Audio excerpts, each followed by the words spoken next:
ఏపు చేయునది నాకిప్పుడు తెలియదు, ఇక మీదట నేను తెలిసికొందును.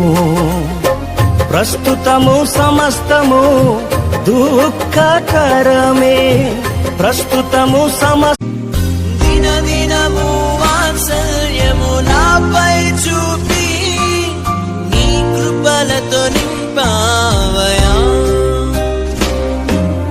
నీ ప్రేమను సత్యమును నాకై చూపి నన్ను ధైర్యపరిచావయా. దేశం మనదే, తేజం మనదే, ఎగురుతున్న జెండా మనదే.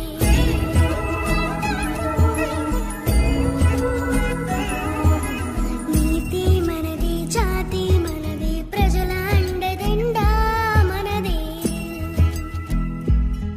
ఇది నేను చెప్పాలి, చెప్పకపోతే ఎవరు చెప్తారు? నేను చెప్తున్నాను ఎందుకంటే నాలో నిజాయితీ ఉంది. నాకు ఇది అబద్ధం చెప్పాలన్నది ఏ ఆడది కూడా దానికి జరిగిన ఈ చెడ్డ విషయాలు చెప్పదు. నేను ఎందుకు చెప్తున్నానంటే ఆ చెడ్డ విషయంలో కూడా నన్ను యేసు ప్రభు ఎలాగా నన్ను సేవ్ చేశాడు, నన్ను దాంట్లో నుంచి బయటకు తీసుకొచ్చాడు అనేది ఇది నేను చెప్పే తీరాలా. మధ్య కాలేజీకి చదువుతున్న ఒక అమ్మాయి నా దగ్గరికి వచ్చింది. అన్నయ్య మా ఊళ్ళో కూటమి పెట్టు అనింది. ఖాళీ చూసి పెడతానులే అమ్మా అన్న. 2-3 సార్లు అడిగింది. 4వ సారి ఏం చేసిందో తెలుసా?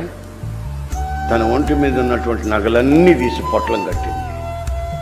అన్నా, ఖర్చుకు భయపడి నువ్వు తారీఖు ఇవ్వట్లేదా?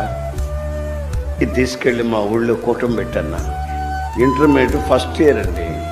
ఆ వయసులో ఆ బిడ్డకి రావాల్సిన ఆలోచన కాదు అది.